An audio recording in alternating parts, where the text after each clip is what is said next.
घर हटे छपरा कहे लोग छपरहियो, डरल बानी ना केहू के बाप से हम कहियो। बटीला प्यारी आदत हमार हमें जनी रंगदारी देखई है।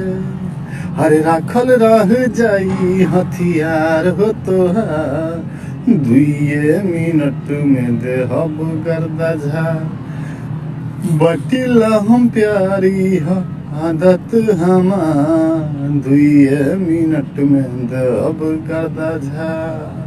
करके झुकाही न जे बात आवे हान पे जी, यारन खातिर हाजिर रहेला हमार जान भी। सर के झुकाही न जे बात आवे हान पे जी, यारन खातिर हाजिर रहेला हमार जान भी। लफड़ा झगड़ा से रही कोसो हम दूर हो, लेकिन ऐठब तैठा जैब जरूर हो।